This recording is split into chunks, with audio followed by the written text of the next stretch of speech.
Hello, my name is Jason, JROCK Houston. You guys are listening to an interview being done tonight for Under the Influence. It's my great pleasure to be speaking with Gary Anthony, who's a great Frank Sinatra tribute singer based out of Las Vegas, Nevada. How you doing tonight, Gary?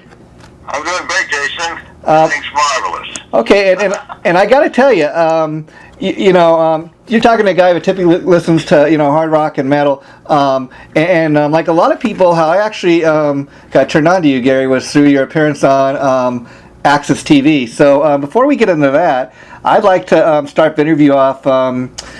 If you could go back in time and share with us how you first became a Frank Sinatra fan yourself. Well, it goes way back to when I was a child. My father was a big band leader, and he conducted the $1 Million Theater downtown Los Angeles from the 50s through the 60s. So I grew up with this music, and who am I going to listen to but Frank Sinatra? Yeah.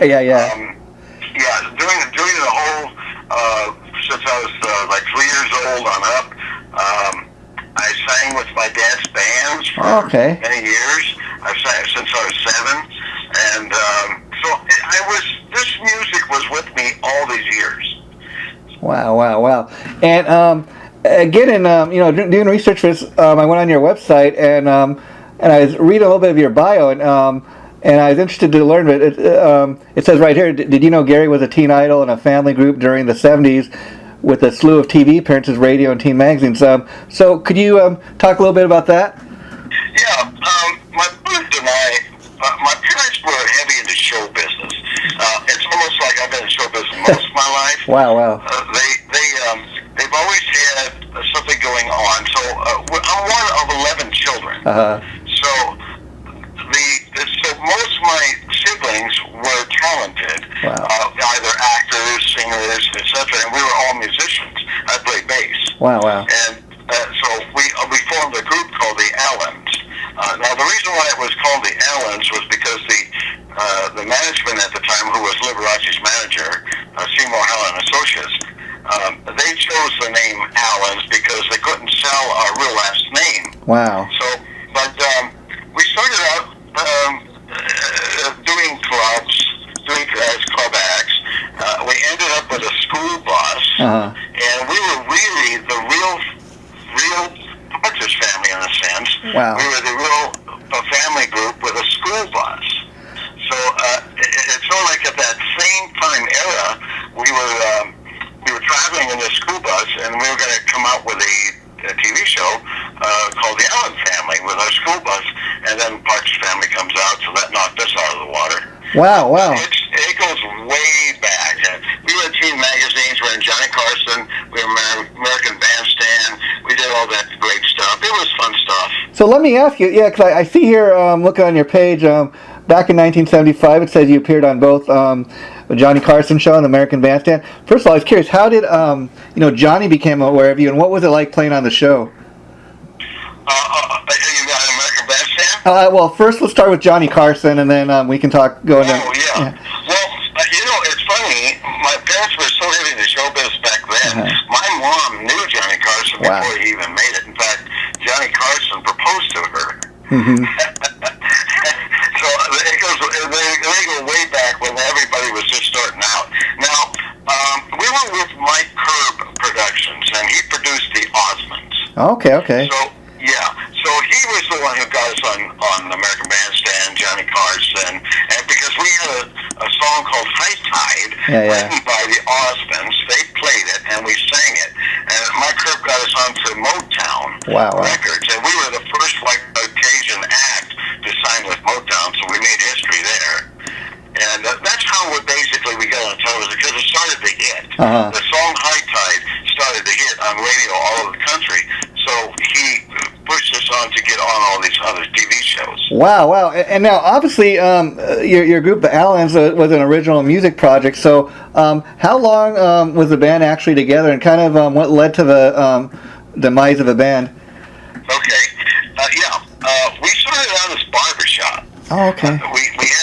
We had a barbershop quartet. It's funny how we'd go out and sing at the pizza parlors, and we'd come home with all these pizzas and drinks. But I always say we were the real starving students of the day. Wow. But that's where we started, and we got together in our garage, and we started playing, and we put some things together. And my dad, being in the business, he took us to the studios in L.A., in Hollywood, and we started recording a lot of things. So he took the recordings and took it to Seymour Heller, and he loved us, and he took us on. And wow. Herb jumped on the bandwagon then. And now, going back to, appearing on the Johnny Carson show, I'd like to ask, he's one of the original, comedians, and, he's a legend in his own right. So I was curious, as somebody that's kind of seen all this, lived all this history, have you followed, like, The Tonight Show? And I was curious, having appeared on the show with Johnny Carson, what do you think about the comedians that came after him, like Jay Leno and, Jimmy Fallon now? Yeah, they're all great. There was the perfect choice. They were all perfect choices. But nobody was like Johnny. Yeah. That's nostalgia. He had all the great guests. All the nostalgia people were actually the stars then. And Johnny was number one as far as I was concerned. And so, what was do you remember what was the year when the band kind of decided to go your separate ways and move on to other things? Yes. Yeah. When the band broke up, see, the thing is, disco came in. Yeah. And knocked us all out. It knocked all family groups. Everybody was dead in the water. So we broke up. Of course, my other brothers went into other business. So did I. Yeah. But I remained in show business by going to the recording studios, became a recording engineer, learning the trades behind the scenes. Then I became a sound man for bands, LA bands like Oingo Boingo. Oh, wow. Do you remember them? Yeah. Yeah, Danny Elfman, and I toured they picked me up as their sound man, and I toured with them through their first album. I was the LA sound man for everybody. I mean, like Blondie and the Go-Go's and all those young bands when they were first starting out. So let me ask you, Gary, that's kind of, you've lived the life. I'm really, digging the story so far. So I got to ask you, what was it like being in the band, the Allens all those years, and then kind of working behind the scene, you're one of the guys on stage, and then when the band kind of falls apart, you're working kind of behind the scenes with all these other musical acts. I mean, you've kind of seen both sides. Yeah, I had to do it because I wanted to go into other business. From there, I developed a sound company. Then I was still going on stage here and there, but then about that time, about a week ago, I got married, and I had to get a real job. Yeah.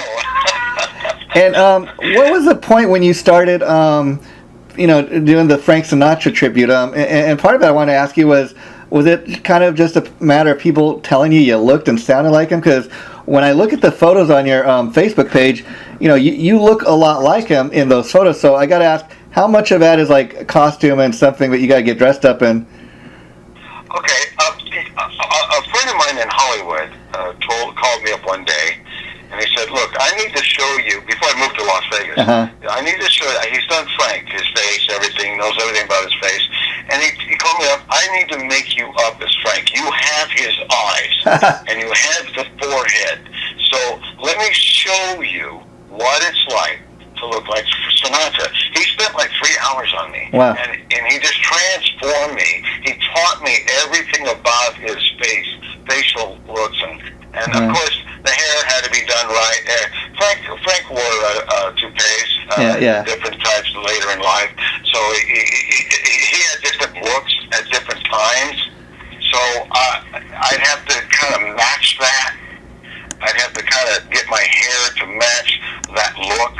So it took a lot. It took a while for me to really dig in and say, okay, I've got to do this. And but I have his eyes. Yeah. That is the crucial part of looking like Frank. And so you kind of do got the look. So I got to ask, once you realized that you had the look down, how hard was it to for you to learn the material and to get that, to be able to sing like him? Well, it wasn't hard at all because I was singing Frank since I was a kid. And when I went through puberty, it was, changing a voice. That even made it even better. All I sang were Sinatra tunes. I remember the kids in the day, I skipped the whole Beatle era. Wow. Because I was singing Sinatra in these tunes. These kids in the neighborhood would say, hey, listen, what do you listen to that crap for? We got the Beatles, we got the Stones, we got all this. I said, well, maybe someday that so-called crap will make me some money. I don't know, but that's kind of like my joke. But yeah. I started out in my youth to and learn. It took a lifetime. It really did. It takes a lifetime to really know Frank's voice and how because you have to live it. You got to live the tunes. Frank was interviewed back in 1979 in Egypt, and he did ask Frank. He said, Frank, would you like someone to impersonate you? And he said, I would be honored. The only problem I had with that is that it would take a lifetime. Yeah. Wow. And I understood what he meant by that. You just literally got to live the tunes. You've got to live that life. And so let me ask you, like, after, all that time in the band, the Allens, when you're in a band, you have other people to kind of fall back on. Did it take a while to get used to, like, being a solo act, so to speak, where you're the main guy, you're the one that all the eyes are watching? Yes, it did take a while. That's why I went behind the scenes to get away. Well, I've been a singer since I was a kid. Yeah. I was a solo singer since I was a kid. So really, it wasn't that hard to go back. But I was behind the scenes for a while. Yeah. And then I got married, and that the marriage, I had to go into other business. Yeah. So that changed my whole life right there. Then when the divorce came along, I went right back into show business. I said, now is the time. My father and I had a production company in Hollywood. Yeah. I had other business going on, and about 1994, I started singing. I went back to the stage. I started singing for the stars in Hollywood and Beverly Hills. I had a gal that pretty much owned Beverly Hills and knew everybody, and she would have me sing for all the stars and their benefits. After the big bash, they come out for the drinks. Well, I'm the guy with the trio. So I went back into show business, singing solo. Wow. And again, like I said, when you're in a band, it's usually 4 or 5 other guys you got to kind of fall back on. But did it take some getting used to for you to realize, I'm the main guy, I better get everything down right because I'm the lead singer. I'm the one everybody's looking at when they, as far as the people in the audience. In this case, no, it didn't take it because I was a singer to begin with. Okay. Yeah. Now, doing Sinatra most of my life, I started sounding like him. Wow. And all the stars were, hey, you sound like Sinatra. That sounds great. I even had but like I say, in 94, since I knew I sounded like him, I didn't look like him. Yeah. I decided to pack my bags and go to Las Vegas because Las Vegas was a small town then. And I knew I could make it faster there as an impersonator or a tribute artist than I can in Los Angeles. So I packed my bags. I told my dad, sell all the studio equipment. I'm headed to Vegas to fulfill a dream. Yeah, that's very smart on your part because, out here in Los Angeles where I'm from, they have a huge tribute scene, but it's kind of a different thing. I don't know how well you do here in Los Angeles, paying tribute to Frank Sinatra. In fact, I can't think of one Frank Sinatra, tribute out this way, but, I could see Frank Sinatra in Las Vegas, like you're saying. That works, much better because that's where he did a lot of his, gigs. And so I would see, much more bigger audience for Frank Sinatra tribute in Vegas, Yeah, Vegas has conventions. Yeah. See, I started banging on doors back then, and nobody would answer. So I figured, listen, I'm going to go through the back door, and the way to do that is to create a DJ service. And that way I can sing Sinatra at the weddings and the hotels. Well, the hotels started falling in love with what I was doing. Oh, we need more DJs so you can sing more Sinatra tunes. Yeah. So what I did was I had 5 DJs and 5 systems out there, and I would bounce around doing Sinatra for the weddings, and an agency picked me up here and sent me to a convention, and that started the ball rolling Wow. for me to get my own website and start my own agency in order just to book myself. Wow. And so let me ask you, like, when you first started doing this, was Frank Sinatra still alive, or did you start doing this after he'd passed away? No, he was very much alive. Oh, okay. This was 94. He passed away in, 98. Oh, okay. So there were about 4 years there that I was doing him before he passed. And I imagine now that Mr. Sinatra has passed on, there's much more of a demand for a guy like you, paying tribute to him. Yes, sir. I just got back from New York. I'm doing the trilogy show with Rob Garrett. You interviewed Rob Garrett. He's a great guy. Yeah. And Justin Sando as Elvis. And then I've been on tour. I've been to South America. Wow. Going back in November to do a whole tour there. I did 2 countries, and then I'm going to do 3 countries. I've been all over the world 5 times. Let's put it that way. Wow. From Indonesia to London to Ireland to I'm headed to France towards the end of the year in October, first week of October, and actually that is a convention. Monte Carlo. Wow. Yeah, so I've been all over the world, and I'm still traveling. Successful, as I said, I just got back from New York yesterday, and so it's all like I've been for about 17 years professionally doing Frank. Wow, you're living the dream now. I was interested. I was reading on your Facebook page that you, like you said a couple of months back, recently you were in South America. What was that like? That was my first trip to South America. I was treated like a king. Yeah. They sold out. I was only supposed to do 3 shows. The first show sold out in Santiago, Chile at the Hotel W. Yeah. Then, as I was in Bolivia for the next 2 shows that were sold out, and we're talking about 1,000 people. Yeah. Yeah, each. Right? And so they said, hey, they refused 100 people in South America at the first gig. So they said, well, we're going to do a redo when you come back from Bolivia, another show, and we sold that one out. Wow. Yeah, and so obviously it was a big hit, and now they're getting these setups to do the others. Santiago, Chile, believe it or not, is like New York.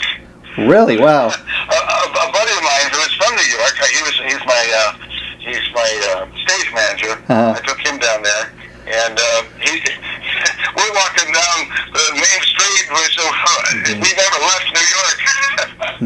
Wow. And it's just amazing because, like I said, I could see people being fans of Frank Sinatra in Las Vegas, but when you start saying places like London and in South America, like we were just talking about, it kind of amazes me that that there's still such a demand for Frank Sinatra in these other parts of the world. So I think it's great that you get a chance to go to these other places besides just being in Vegas all the time. Right. When I first went to Jakarta, Indonesia, it's called the International Jazz Festival, where all the pros come together and they play in one place. It was funny. I thought no one spoke English, so I didn't say much during the show. It's a 90-minute show with a full 20-piece band. Wow. Ron King's orchestra from Los Angeles.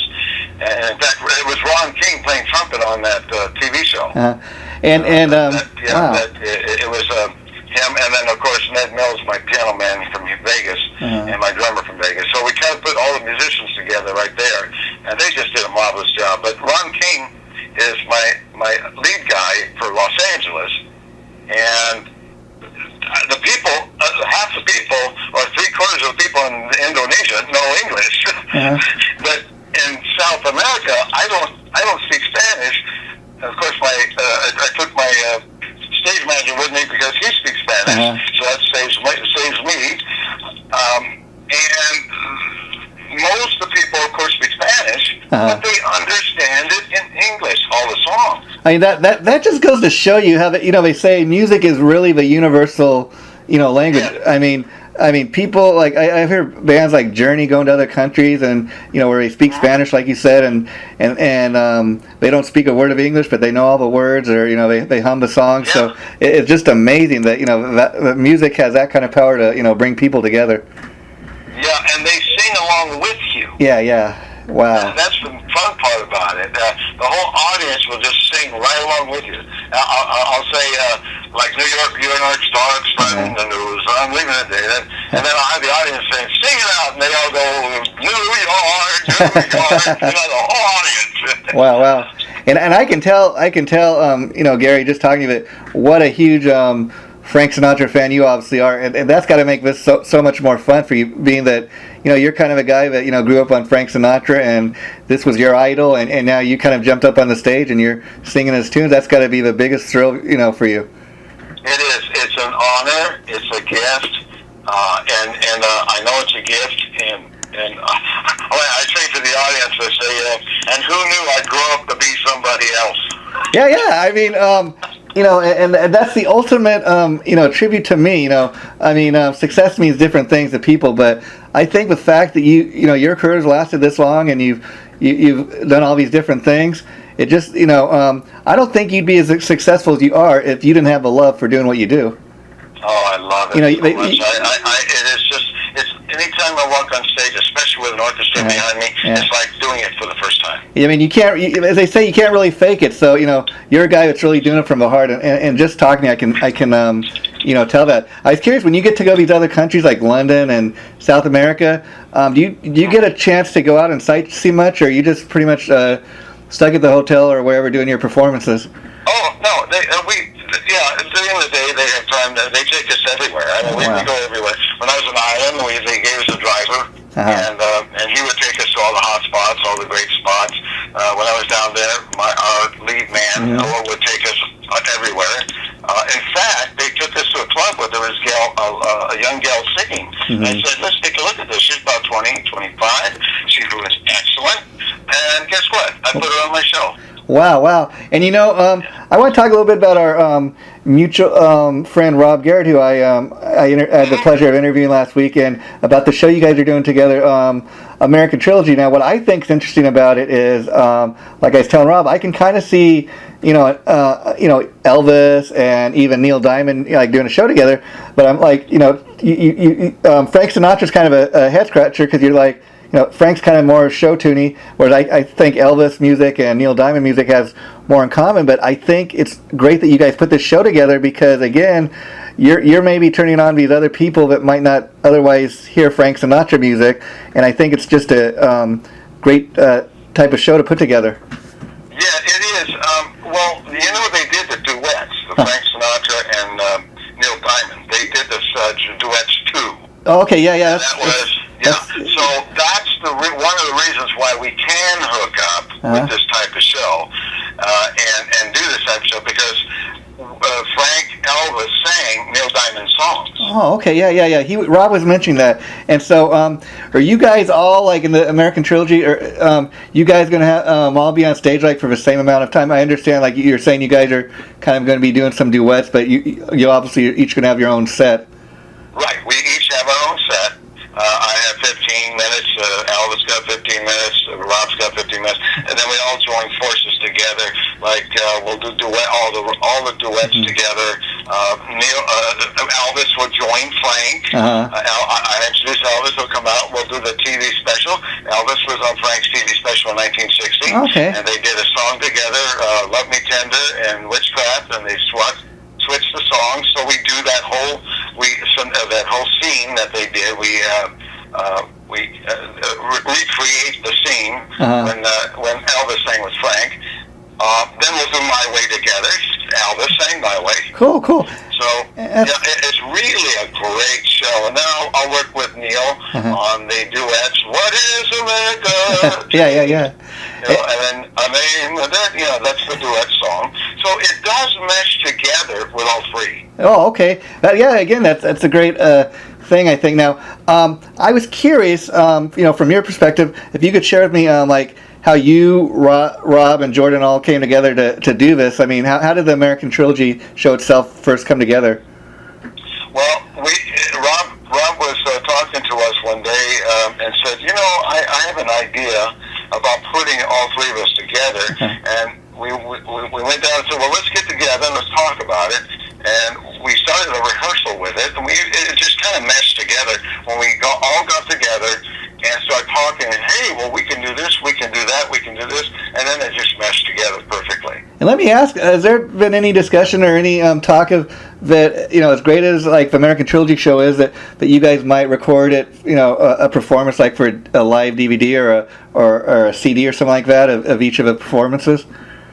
Are you asking about the American Trilogy?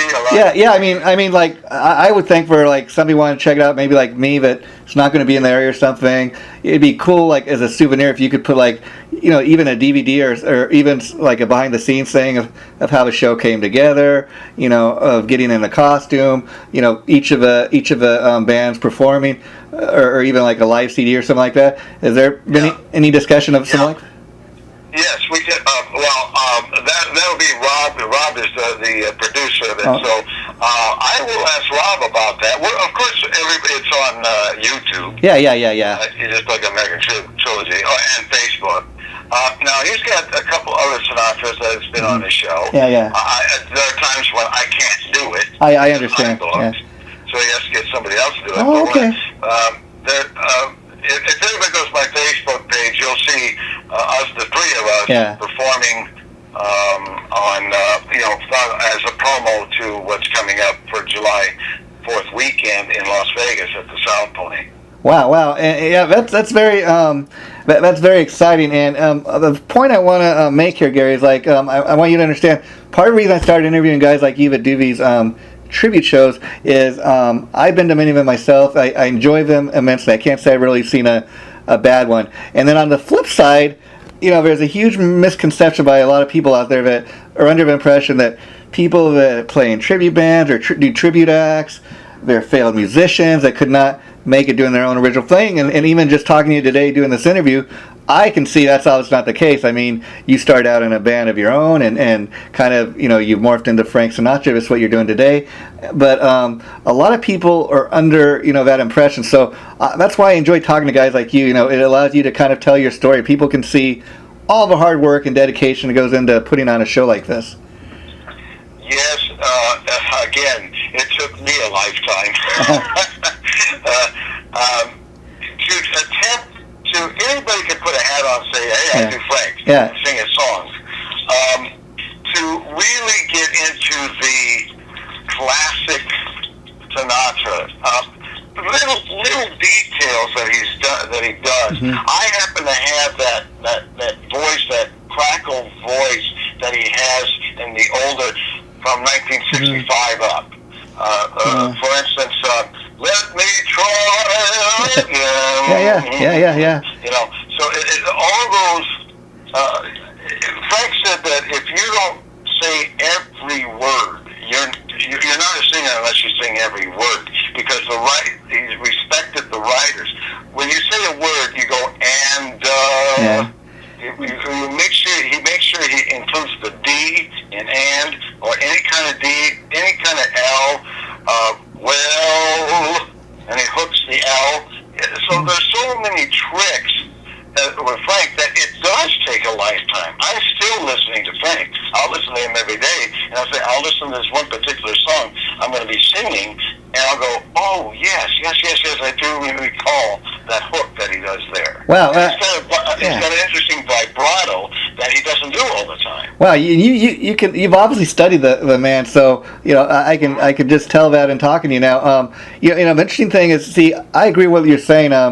This is more of a guy just getting dressed up in his in his zoot suit and put on a hat trying to be Frank Sinatra. See, that's what I dig about acts like this is that you look the part, you sound the part, you go to all. I mean, this is more than just a guy in his jeans and T-shirt getting up there and singing, Frank Sinatra tunes, and that's why I love shows like this. It takes people back to maybe when they seen or heard Frank Sinatra for the very first time. I mean, even as I sit here talking to you, I'm looking at pictures on your website, and I gotta tell you, Gary, if I didn't know Frank Sinatra is dead, I might walk past you on the street and think you were Frank Sinatra. You just look that much like him, when you're dressed up as him, and that's again how much hard work you put into this and how dedicated you are to your craft, so to speak.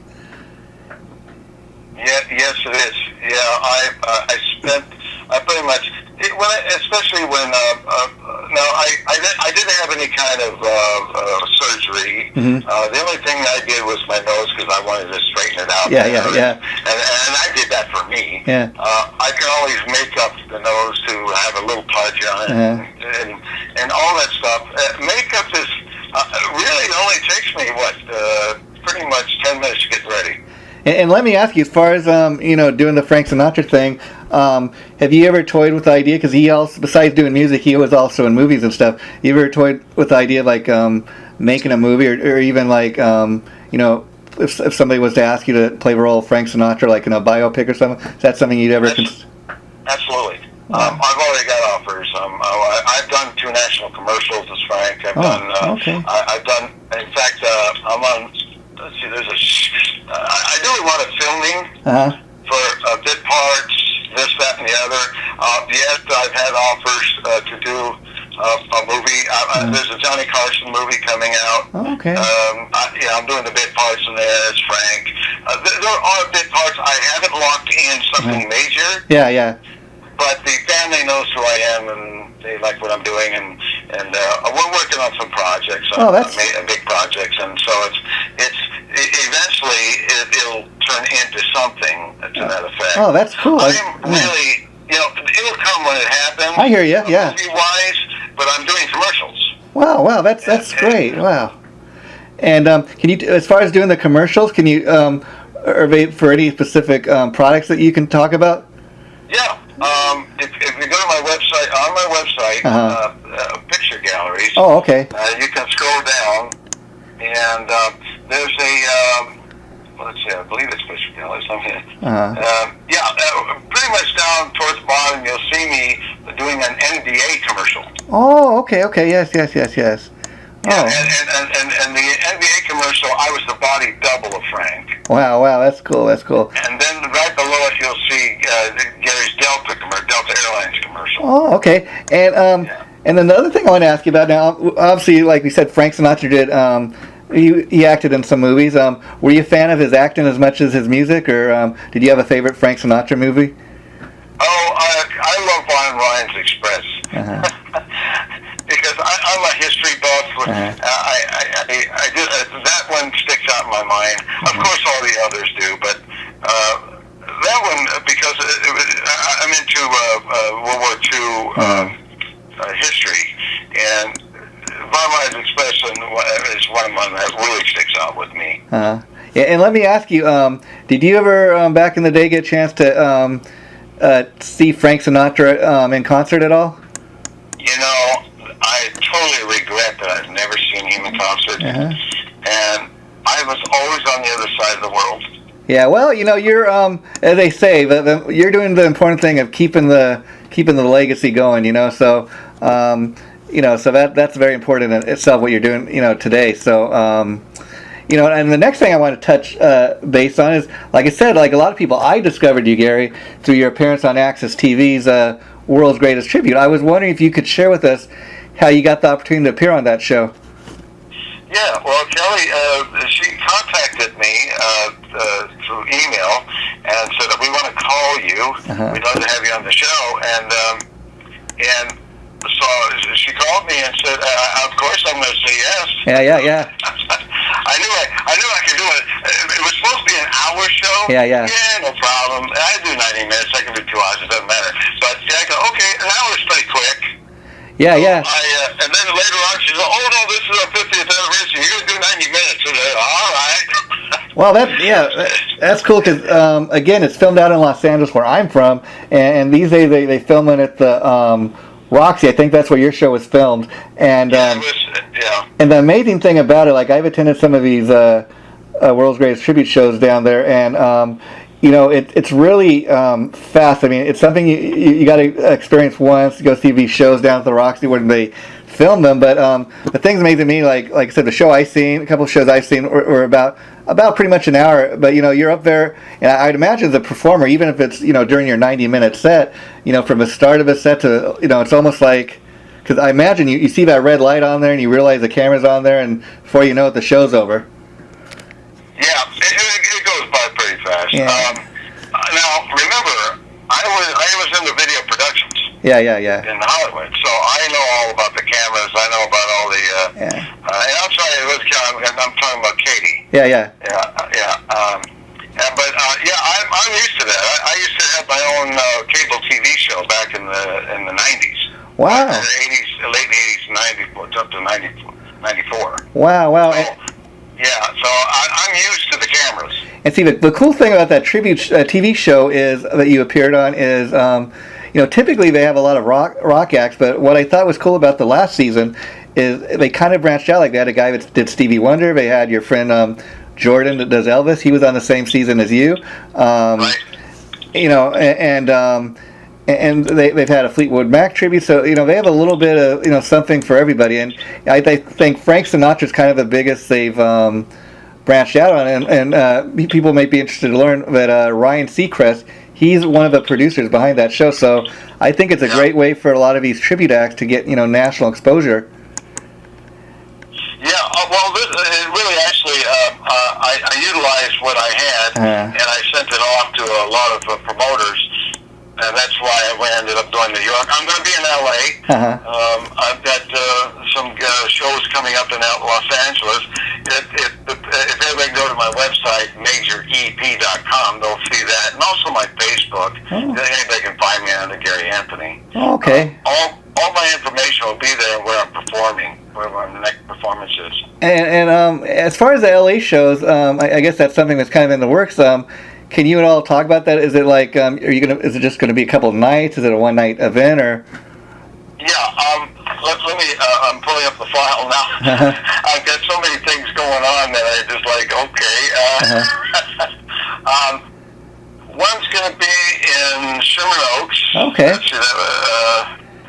That'll be, it all happens next year. Oh, wow. Okay. Actually, the tickets are Thousand Oaks, I'm sorry. Okay. It's going to be Thousand Oaks, February 28th. I'll do my Sinatra show.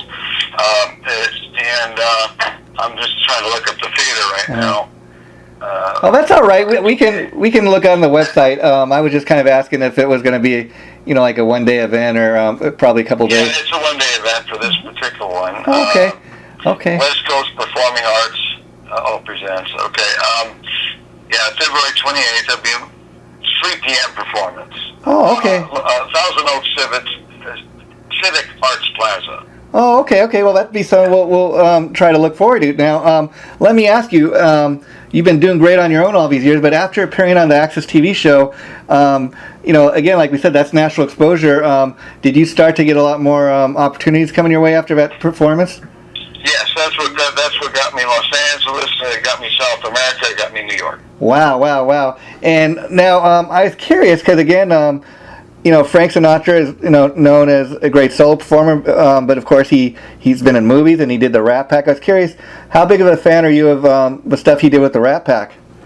I've been doing Rat Pack shows since the year 2000. Okay.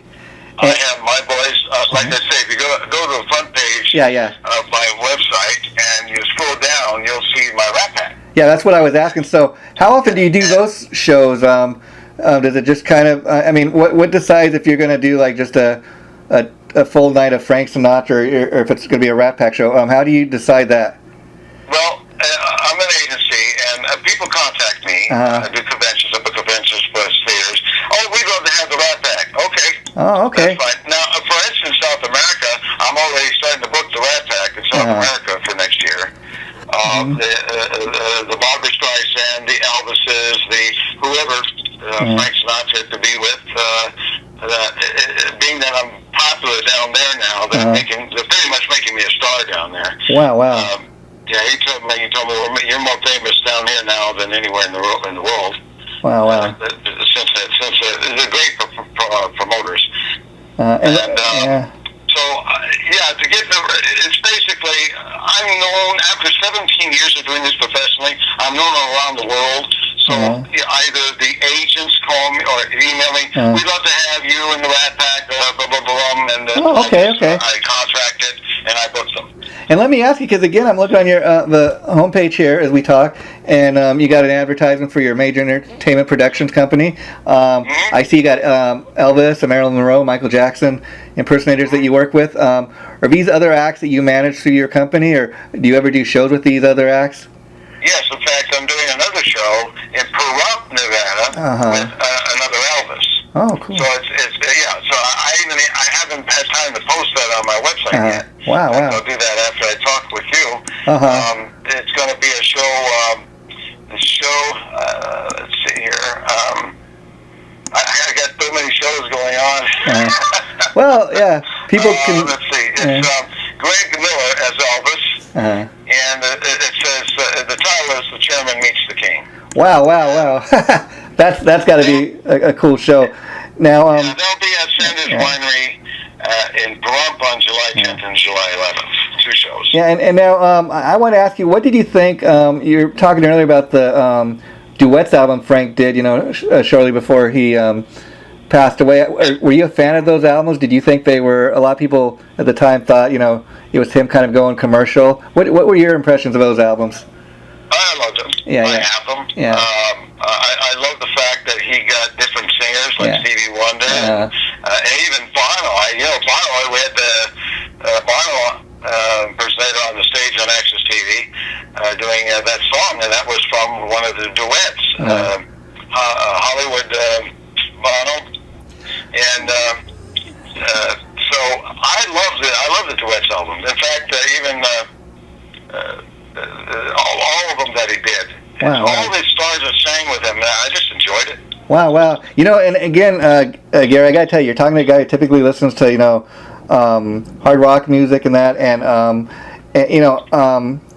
I do too. Don't get me wrong. No. I do Sinatra. I played bass for 25 years. No. I played all those songs. I played them all. No, but my point I was trying to make here is, again, my knowledge of Frank Sinatra is somewhat limited. I've heard some stuff like Alice Cooper did, David Lee Roth from Van Halen. He covered That's Life, for example. And this is, honestly, this is one of the more interesting interviews I've done. And like I said, I got turned on you through your appearance on Access TV, and I thought this sounds like an interesting guy to talk to, and I'm really glad I reached out to you because you've really lived the life, and I've really enjoyed hearing your story, and so I would like to keep in touch. Anytime you have anything to promote, feel free to get in touch with me. We can do it again. I was just gonna put the offer out there, but if you would like to pass along my contact info to any of the other, like the Michael Jackson tribute or anybody else that you work with, and I'd be more than happy to talk to them. So that offer's on the table. But I really enjoyed talking to you, and I really hope we can stay in touch. And maybe when you come down in Los Angeles next year, I'm going to try to see if I can make it down to the show so I can come and say hello to you. Yeah, absolutely. Well, definitely, Jason. I will stay in touch.